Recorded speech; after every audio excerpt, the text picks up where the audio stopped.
There is a fad growing amongst today's youth, but to most others it is either unheard of or a complete mystery. It's called disc golf, a game in which, like golf, you start at a tee and strive for a pin. However, in this sport, instead of hitting a ball, you use multiple types of discs to reach the ultimate goal of getting it into the basket.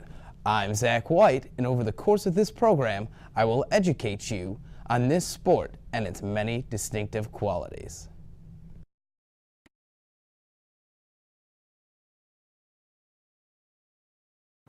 I know it's very similar to golf, and you try to hit this basket target thing, and I've gone once, and I'm really horrible at it, but you can play it at Kensington Metro Park, and yeah.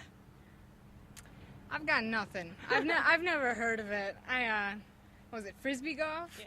I can play frisbee. I can't do golf. That's all I've got. I know that they played disc golf on Extreme Home Makeover last night at Camp Barnabas, and it's where you throw frisbees into like chain baskets, I think. It sounds like something you play with a frisbee. Maybe you could have like a makeshift golf course. I really have no idea what disc golf is.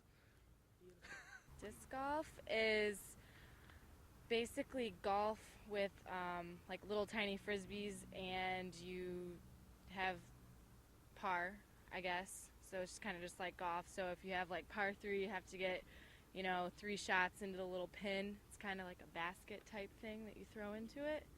And typically it's free. There's a few parks in the area you can go to. And yeah, it's fun. You can drink beer on the course. Well, I really don't know much about disc golf, but it sounds kind of fun, but doesn't sound like it'd be too much fun in the cold.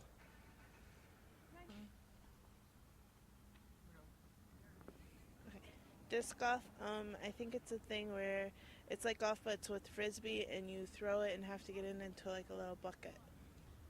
I know that you use a frisbee, and that's about it. I haven't really heard much about it whatsoever. So, that's it. Sorry, I don't know.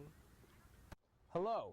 Disc golf and traditional golf have many similarities and differences. Scoring, for example, is one of these similarities. Scoring in disc golf is based on a point system, where you receive points for each throw of the disc until you get it into the basket. Points are also given for penalties.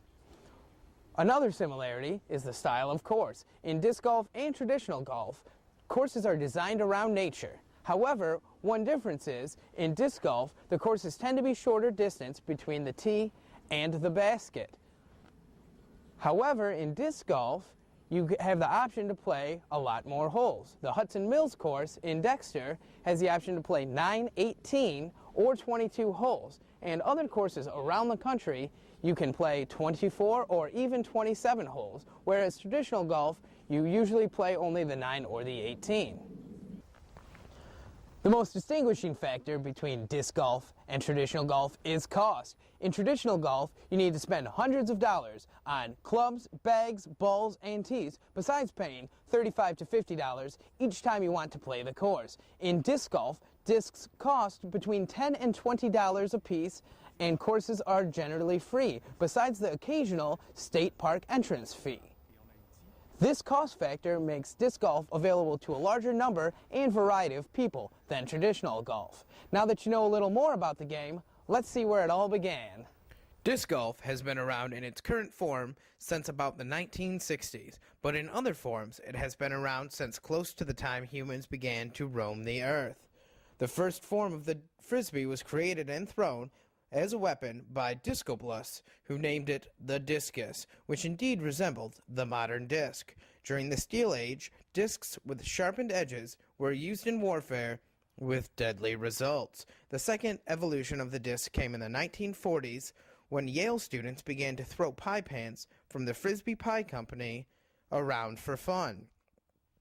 That same year, the first plastic disc, the Pipco Flying Saucer, hit the market. In 1954, the first Frisbee match was held at Dartmouth College. Wham-O started marketing the disc in 1957. Then in 1964, Wham-O introduced the official pro model, and disc golf tournaments started appearing all over Southern California. The next big step for the sport came in 1975 when the first permanent disc golf course was installed in California. In the late 70s, tournaments expanded out of California and were held all over, clear across the country to New Jersey and all the way south to Alabama. From there on out, disc golf has been growing in size and popularity, with courses everywhere across the United States, Europe, Australia, and even Japan. As far as the sport goes, it is just a toddler and still has a lot of evolving to do. Well, now that you know what disc golf is, I'm sure you're ready to play. Well, slow down there. There are a few important things coming up that you just can't miss. Let's jump right into one of the most important aspects, the rules. The first thing to remember is each throw is a point, and the lowest points wins the hole. So the less throws, the better. Second, each hole has a tee-off area where all players must start from. Once the first throw has landed, that is where throw 2 must be thrown from. Just as in traditional golf, the player who is the farthest away goes first. To complete a hole, the disc must come to rest in the disc pole hole. And probably the most important rule, keep it clean. Since these courses are free, they do not have the extensive groundskeeping as traditional golf courses have. So cleaning up after yourself is much more of a necessity. Now you're getting there. You're almost ready to have a great time on the course, right? Wrong. What are you going to use to play? A regular frisbee? Besides being incredibly hard to do, you might get laughed right off the course. So now you need to get the right equipment. The 3 most important things you'll need are a solid pair of shoes, a professional disc or 2, and a water bottle. Shoes are important because the courses are outdoors and can include some pretty rough terrains. Discs-wise, you will need a long-range driver, a mid-range driver, and a putter. Bringing water to drink is important. You'll be surprised at the workout that disc golf entails. Right now, you are probably wondering, how will I carry multiple discs and this water bottle around for an extended period of time? The answer is simple. There are disc golf bags for discs, and most have a spot for a water bottle too. If this is more money than you would like to spend, a lot of people use messenger bags or smaller backpacks, and they work just as well. Some play the game just for fun, while others prefer to play competitively. Every year since 1982, the Professional Disc Golf Association has held World Championship games.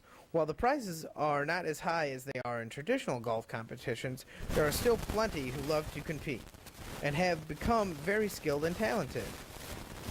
With competitive tours, the winner can walk away with upwards of $20,000. So start practicing. You can go online and look for courses in your area. In Michigan alone, there are nearly 60 disc golf courses.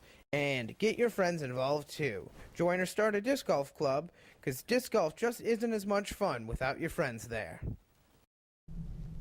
As you have seen, disc golf is not just for hippies and stoners.